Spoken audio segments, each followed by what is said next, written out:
Thank you for coming to our Wreaths Across America ceremony. It's not the weather that I would have hoped for, but we get what we get, right? In front of you are 8 separate wreaths, one for each branch of the service, and one for any POW and MIAs, which there are still many of also. I want to thank the Jackson Band because they prepared music for me to play for you today. And in a few moments, we'll introduce our guest speaker. So I'm going to start with the music.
Our guest speaker this morning, we all grew up with.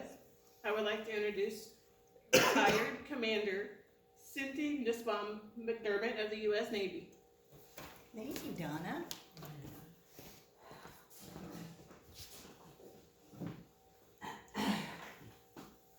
Well, this is a first for me today because I have not participated in a Wreaths Across America Day in my whole entire Navy career and even after my retirement as well. However, I have volunteered for flag placement ceremonies at veteran grave sites for Memorial Day remembrances, but that was in May, not December. doing those at the National Cemetery on Rock Island Arsenal, which is Rock Island, Illinois, and I also did life placement ceremonies at the National Cemetery at Fort Leavenworth in Kansas. So it marks the day for Wreaths of America, and I hope to continue that on, perhaps in other ceremonies that I might have up in Kansas City, Missouri, where I'm now living. So because it's a first, I had to go out and find out what I was dealing with here. I had never heard of Wreaths Across America, so I went out and did some research. And I learned that each December on National Wreaths Across America Day, the mission is to remember, honor, and teach. And it's carried out by coordinating wreath-laying ceremonies. And it all started at Arlington National Cemetery. And now it's grown to more than 2,500 additional locations in all 50 states, at sea, and abroad. And National Wreaths Across America Day is usually the second or third Saturday in the month of December that they hold it. And it's dedicated to remembering the sacrifices veterans, sons and daughters, fathers and mothers, sisters and brothers, and aunts and uncles have made in war since the American Revolution. And what began as a dream for a husband and wife team has blossomed into this worldwide remembrance for thousands of veterans. The very first Wreaths Across America Day was the brainchild of Morrill Worcester and his wife Karen. And they were the owners, or are the owners, of the Worcester Wreath Company of Harrington, Maine. And Morrill was a 12-year-old paperboy for the Bangor Daily News when he won a trip to Washington, D.C., and he visited the Arlington National Cemetery. And this experience followed him throughout his life and through his very successful career. And it reminded him that his good fortune was due in large part to the values of his country and also the veterans who served in their country or, in some cases, made the ultimate sacrifice. So it all began in 1992, and the Wreath Company had a surplus of wreaths, and they didn't know what to do with them. They were nearing the end of the holiday season, and he remembered that experience at the Arlington Cemetery, and talking it over with his wife, they decided to donate these wreaths to the cemetery. And so what they did was they worked with their governmental officials and placed the wreaths at some of the older parts of the cemetery where there weren't a lot of visitors to those areas. And then when people heard about it, they all jumped in and wanted to help. So he had a number of individuals and organizations that helped him along the way. His tribute went on for many years, but very quietly until 2005, and that's when things went viral. A photo of the stones at Arlington, adorned with the wreaths and covered in snow, circulated across the internet, and the project just blossomed and received national attention. Thousands of requests and donations poured in, and there were so many he couldn't even handle all of them. So they knew that they were onto something, and this needed to be a bigger and better project than what they had. And lots of people were saying, okay, I want to help at Arlington, but can I do the same thing at my own our state cemetery? And definitely it was a yes. So groups of volunteers participated, and it grew to be the success that it is today. And it also demonstrates very clearly the desire to remember and honor our country's fallen heroes, and it's much bigger than Arlington and bigger than this one company. So in 2006, this is after it goes viral, with the help of the Civil Air Patrol and other organizations, wreath-laying ceremonies were held in over 150 locations across the country. Also that year, the annual Wreaths Across America parade from Harrington, Maine to Arlington National Cemetery kicked off the Veteran Honor Parade and is described as the world's largest veterans parade.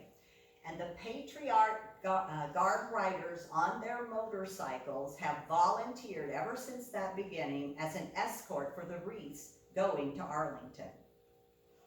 In 2008, over 300 locations held wreath-laying ceremonies in every state, Puerto Rico, and 24 overseas ceremonies. over 100,000 wreaths were placed on veterans' graves, and 60,000 volunteers participated.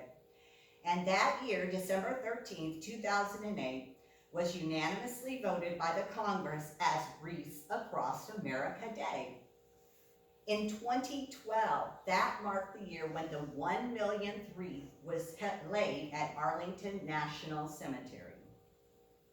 In 2014, Wreaths Across America and its national network of volunteers laid over 700,000 wreaths at 1,000 locations in the United States and beyond, including ceremonies at Pearl Harbor Memorial, as well as Bunker Hill, Valley Forge, and the sites of the September 11th tragedies.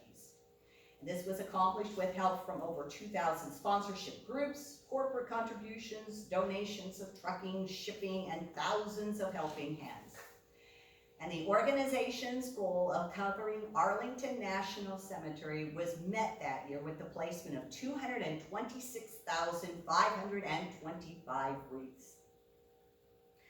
Although the coronavirus pandemic kept volunteers from taking part in Wreaths Across America Day at Arlington National Cemetery last year, there were about 265,000 wreaths laid at the cemetery in 2020, delivered by 45 trucks all throughout that week. Additionally, Wreaths Across America helped put wreaths at 2,100 additional locations in all 50 U.S. states, at sea, abroad last year. And of course, with any event, there's always the cleanup. So Saturday, January 22nd, at both Arlington National Cemetery and the Soldier and Airmen's Home National Cemetery, the annual Wreaths Out event is scheduled to remove the wreaths from headstones. And today, we recognize our own veterans from Immanuel Lutheran Church, Tilsit, Missouri, who sacrificed and served. Remember, we're not here today to decorate graves. We're not here to remember their deaths, but their lives. Each wreath is a gift of appreciation from a grateful America.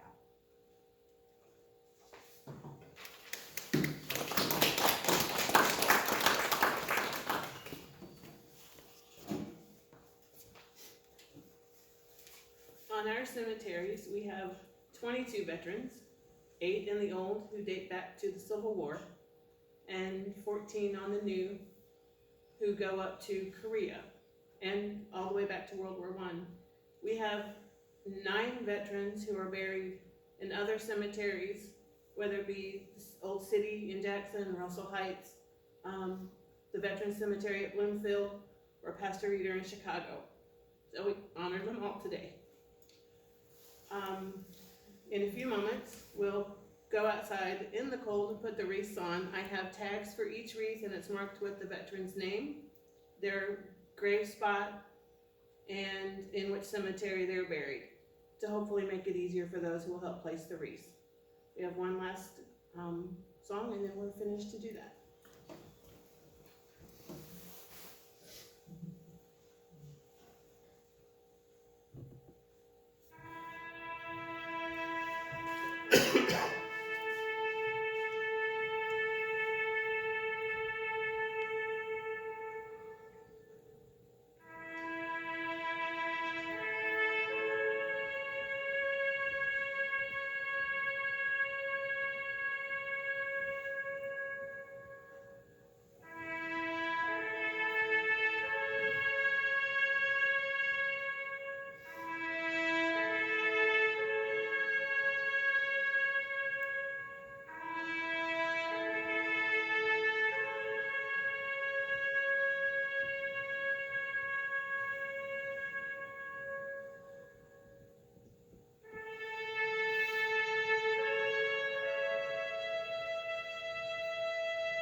Cemetery in Tilsit, and we begin by looking at the stones and the wreaths that have been placed upon our veterans. Our first veteran of the Civil War is Christian Friedrich Wilhelm Nagel. There are a total of 8 Civil War veterans who are in the older section, and we will have 2 more over in the newer section. We next have Henry Willey, who served in the Civil War.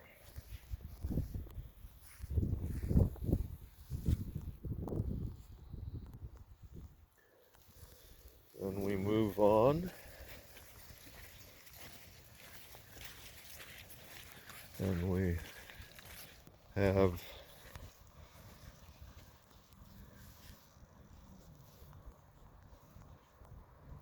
Charles Hooters.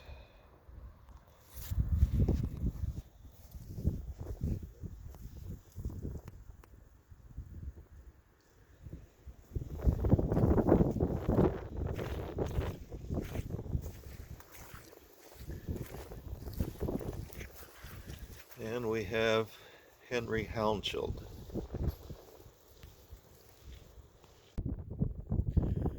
Here is a wreath for Conrad Meyer.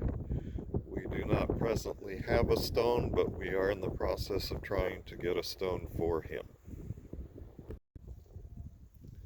Next, we have Wilhelm Bruns.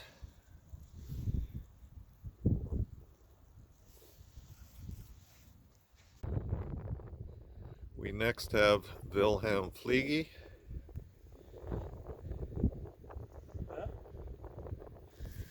And we move over.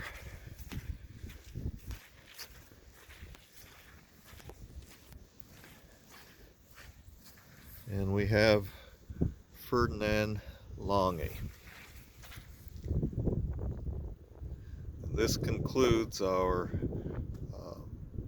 Civil War veterans that are in the Tilsit Cemetery, Immanuel Lutheran Church.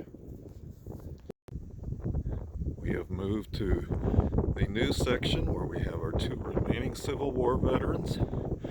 First of all is August H. Meyer. And moving down the row, we come to our final Civil War veteran, and that is August Osage.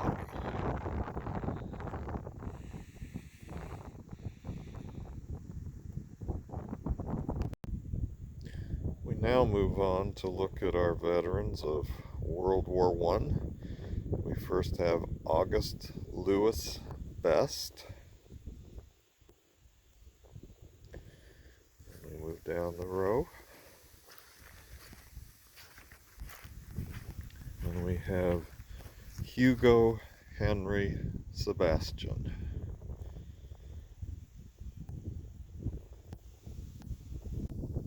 Here's our final World War I veteran, Albert Alvin Siebert.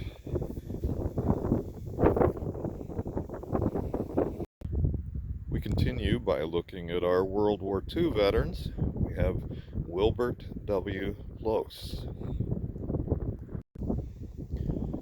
Also from World War II, we have Gilbert Ferdinand Wilkie.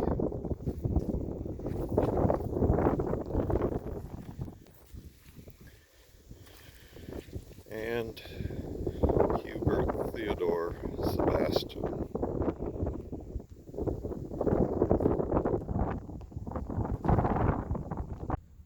Also in World War II, we have Leroy Sadler. And backing up here, we have Edgar Lewis Mall.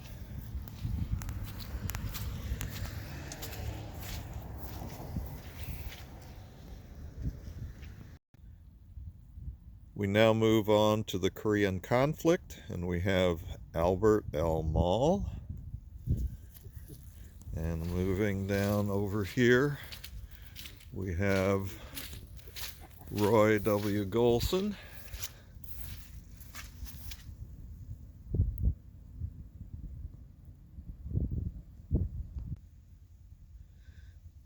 final one for the Korean conflict is Clinton Earl Wages.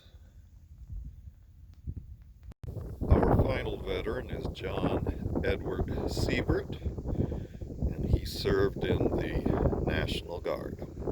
We thank them all for their service. Once again, we have the wreaths for each of the arms of service.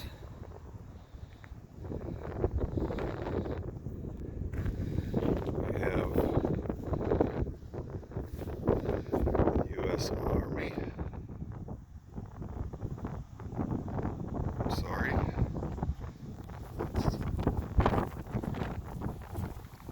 This is not the U.S. Army, this is the U.S. Air Force. Next, we have the United States Marine Corps.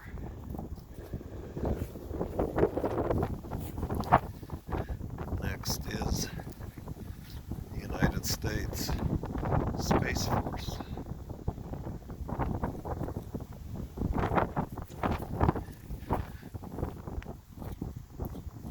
Then we have the U.S. Navy.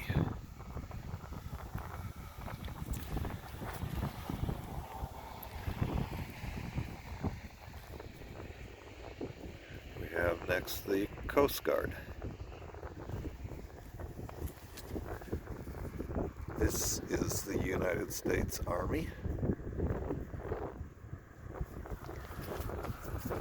This is to honor those who are either prisoners of war or missing in action. You are not forgotten. And finally here we have the Merchant Marine.